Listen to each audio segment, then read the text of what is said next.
Ternyata Allah tahu, oh, aku ini Khalik, aku ini Alim, aku ini Qadir. Begitu dia tahu bahwa dia itu Khalik, tidak sekali-kali Khalik, kecuali ada makhluk. Paham gak ini? Gak paham, gak paham.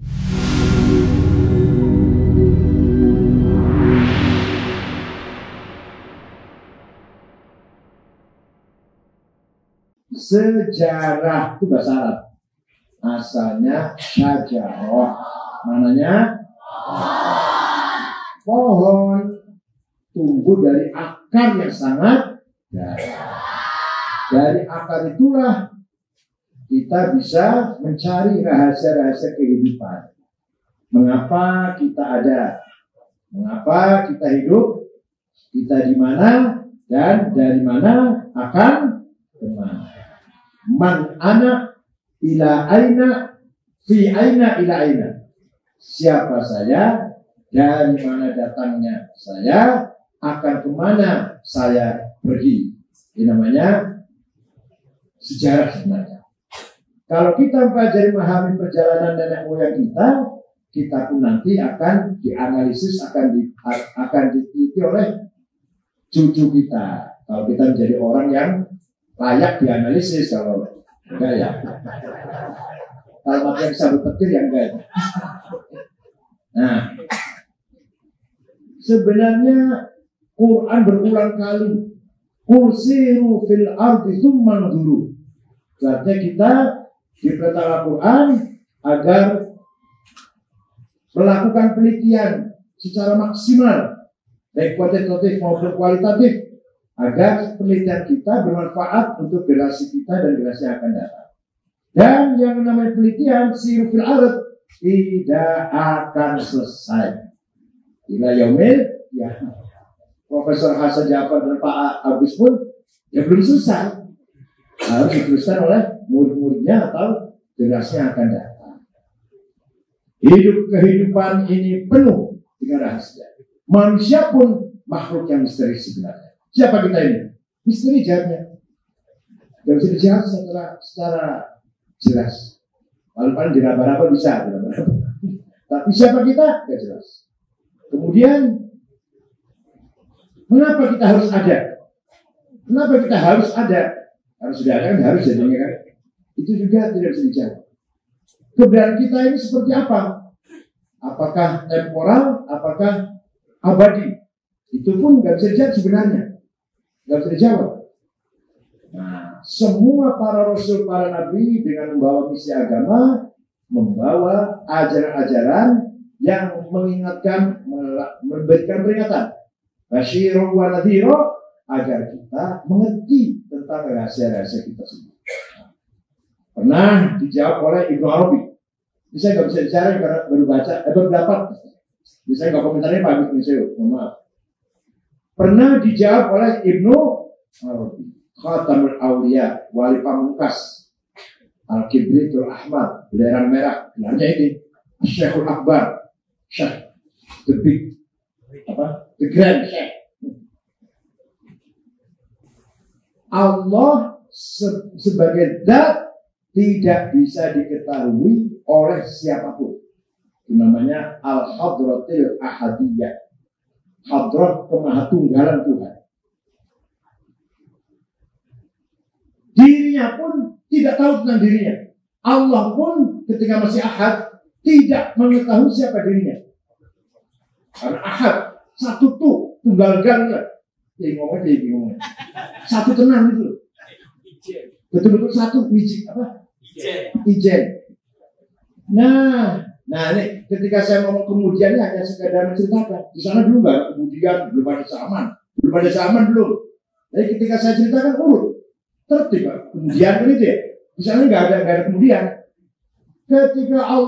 Ketika itu ingin mengenal dirinya, siapa jadi? Aku itu sebenarnya siapa? Allah sendiri tahu tentang dirinya. Maka begitu Allah ingin mengetahui dirinya, muncullah asma-asmanya. Al-Khaliq, Al-Qadir, Al-Alim, dan seterusnya 99 itulah. Apa enggak 99? Potongannya nggak apa potongan ini. Masa terok kan masa terok. Wallahu alladzi la ilaha illa huwa ar-rahmanur rahim malikul quddus salamul mu'min hayyin azza wa takabbir. Maksudnya lah. Ya, paham ya? Ternyata Allah tahu, oh, aku ini Khalik, aku ini Alim, aku ini Qadir. Begitu dia tahu bahwa dia itu Khalik, tidak sekali-kali Khalik, kecuali ada makhluk. Paham gak ini? Gak paham. Tidak sekali-kali dia predikatnya pencipta, pasti ada yang dia. Nah, bagaimana dia punya gelar, punya nama, punya predikat pencipta kalau nggak ada ciptaannya?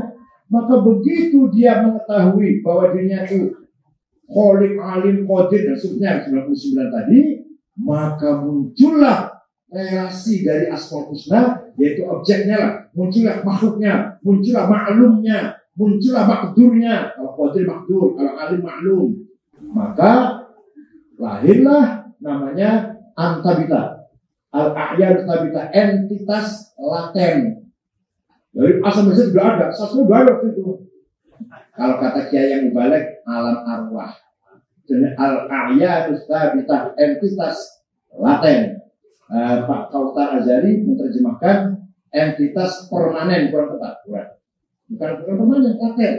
Ada belum nyata, dikatakan tidak ada, sudah ada. Keberadaannya belum nyata. Namanya basarnya apa? Al-a'yanus sabita. Sabita itu permanen. Laten. At-tubut bainal wujud wal adam. Biar kenal istilah Arab apa sastra ini. Saya keluarkan istilah Arabnya ini biar kenal. Ya.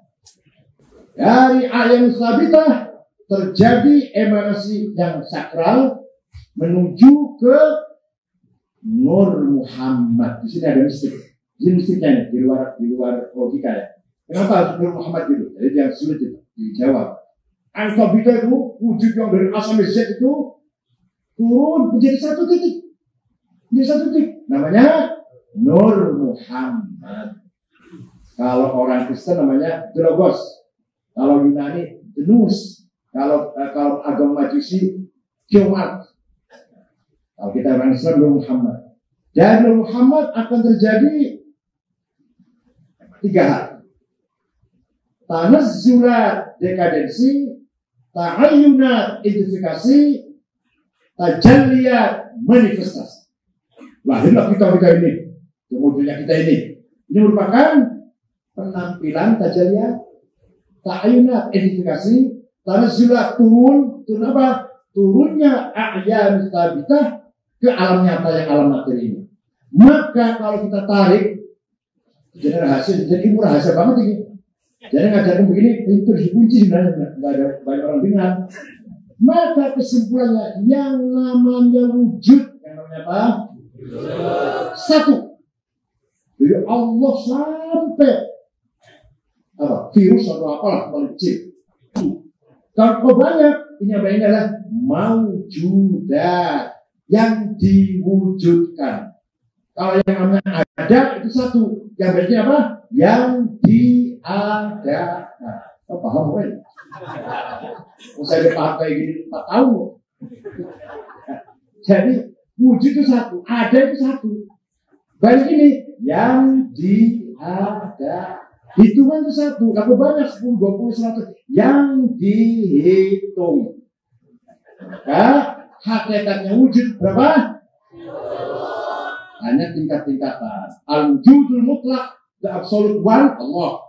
Kemudian nanti terjadi al-faidul aqdas, emanasi yang sangat sakral menjadi asma'nya, turun dikit. Asma'nya turun menjadi akhir tabitah, turun lagi. Tabitah menjadi Nur Muhammad, Nur Muhammad menjadi kita namanya tajalli, ta'ayyun, tanazzul. Tajalliyat, ta'ayyunat, tanazzul. Ini aja rahasia, apalagi mau bicara sejarah, rahasia kok misalnya ini. Nabi Muhammad sendiri orang yang misterius. Allah menciptakan Nabi Muhammad 2000 tahun sebelum menciptakan Adam. Bahkan alam semesta diciptakan karena akan ada Nabi Muhammad. Maka bagaimana kita memahami Muhammad? Gak mungkin. Gak mungkin kita bisa tahu itu siapa sebenarnya. Wa kaifa yudriku fi dunya haqiqatahu qaumun niyamun tasallu anhu bil ulumi famablaghul ilmi fihi annahu basharu wa annahu khairul khalqillahi kullihim. Kita ini mengenal Muhammad paling-paling, oh dia itu sebaik-baik makhluk, titik.